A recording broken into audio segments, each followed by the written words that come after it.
Hi, hello, good morning. Welcome here, Pinay Production Worker in Australia. May nagtanong, Madam, magkano po ba yung bayad sa tourist visa dyan sa Australia?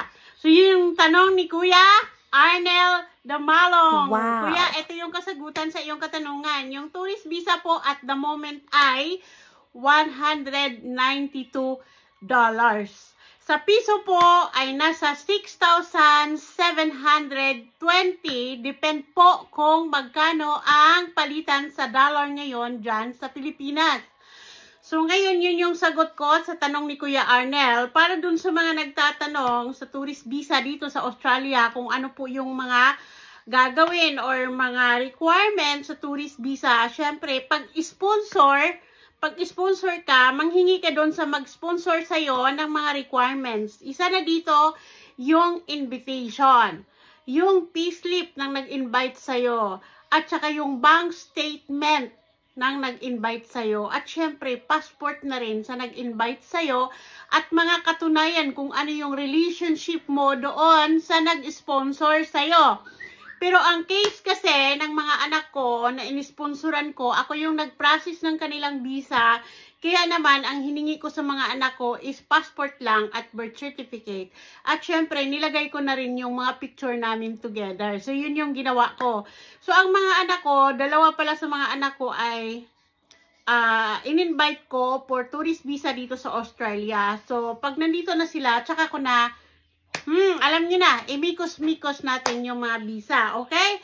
So, yun lang po yung advice ko doon sa mga nagtatanong para magkaroon kayo ng idea para sa tourist visa. So, ngayon, $192 yan lang po ang sa tourist visa. Pero, pag kayo po ay pupunta ng Australia, na kayo po ay individual na pupunta dito, na wala po kayong sponsor, kailangan po natin ng show money.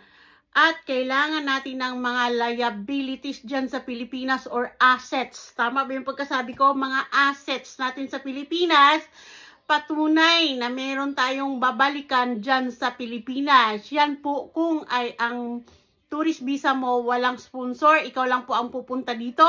Kailangan po natin ng mga mabigat na assets na may dahilan tayong pupunta dyan, babalik sa Pilipinas. Kasi ang iniiwasan nila yung mag-tourist visa dito sa Australia, ayaw nang bumalik sa Pilipinas, ay mahigpit ang gobyerno ng Australia. Dapat susunod tayo. So, kailangan nila ng mga ari-arian. Kung pwede, meron kang titulo sa lupa, at meron kang pera sa bangko, dapat meron kang pera sa bangko. Ang mahalaga, meron kang nakaset na pera sa bangko na medyo sapat sa pag-tourist visa mo dito sa Australia. At, pangatlo, kailangan mo ng plane ticket papunta ng Australia, back and forth, balikan po. So, kung ikaw po ay tourist visa dito sa Australia, ikaw po ay skilled. Halimbawa, may skilled ka, meron kang magmamalaking baon na what you call this, kaalaman or talent or skills. Nandun na tayo sa mga skills. Pag-usapan natin na mag-tourist ka dito dahil naniniwala ka sa sarili mo na mayroon kang kakayanan.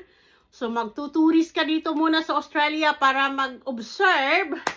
So, meron akong i-advise sa inyo. Pag nagustuhan nyo naman dito sa Australia at naka-tourist lang kayo, pwede ninyong i-switch ang visa ninyo ng 189. Okay? Para dun sa mga individual na pupunta ng Australia na walang nag-sponsor, pwede nyo i-switch ng 189 ang visa ninyo.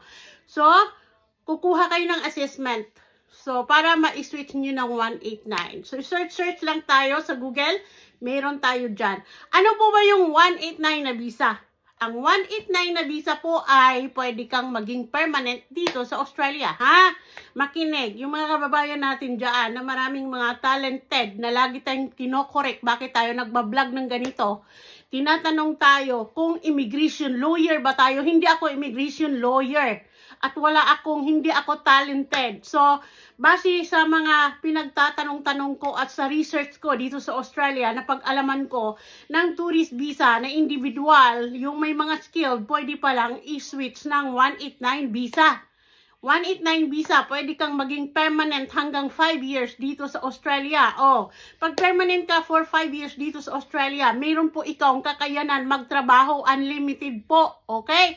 So, pag na-expired ang 189 visa, anong gagawin?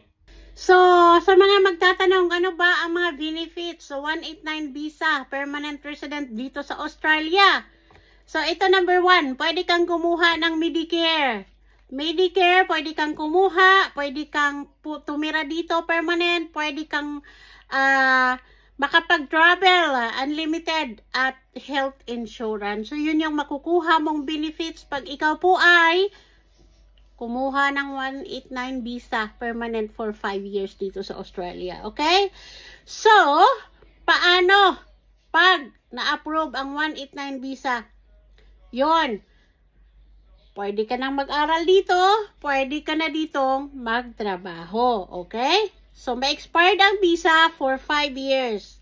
So, pag na-expired ang visa for 5 years, pwede ka nang kumuha ng 155 visa. So, yung 155 visa or 157 visa, you can re-enter again in Australia.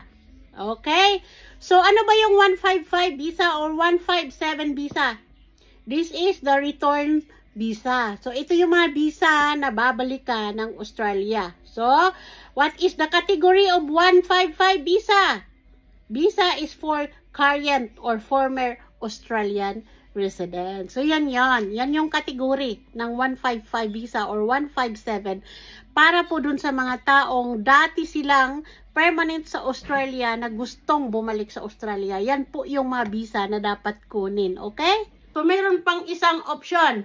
190 visa. Ang 190 visa din po ay pwede kang magiging permanent dito sa Australia. Ano ba ang kaibahan ng 189 at 190 visa? May pagkakaiba po sila. Kasi itong 190 visa, sila po yung mga pumunta ng Australia with sponsor. Okay? Yung mga pumunta dito na inisponsoran ng mga Australian citizen, pwede po silang mag 190 visa. So, yan po yun. So, ang 189 visa, yun po yung mga pumunta ditong individual na mayroon silang skill na pwede silang magtrabaho dito. Pwede po silang mag-switch ng 189 visa.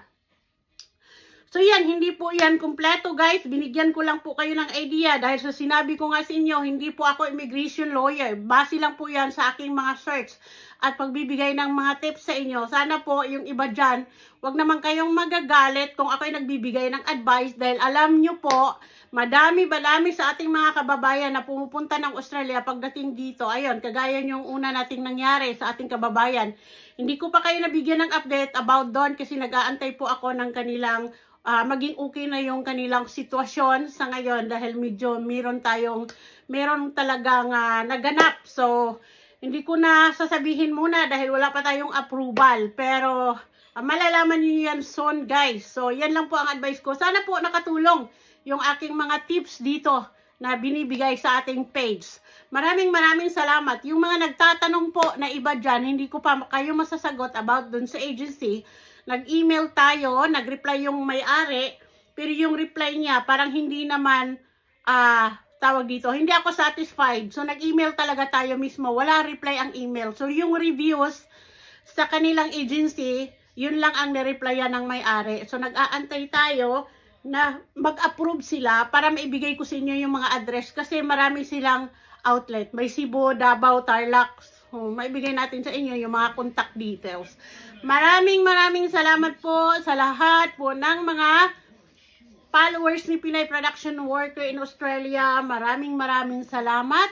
Wala po ako dito ngayon. Kung wala sa inyo, meron na tayong almost 96,000 followers. Maraming salamat sa inyo, guys. At hindi ko akalain na yung simpleng pag-share ko sa mga journey ko dito sa Australia ay nakaka-inspired po sa inyo. Maraming salamat. So, dito po sa page natin, wala po tayong mga vlog dito ng kung ano-ano. Base po sa aking personality, ako po seryosong tao. So, hindi po tayo gumagawa ng mga videos na pang-views lang.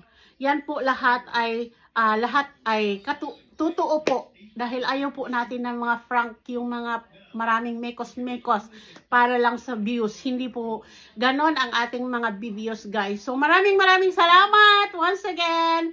Thank you very much. Mahal ko po kayong lahat. Mwah!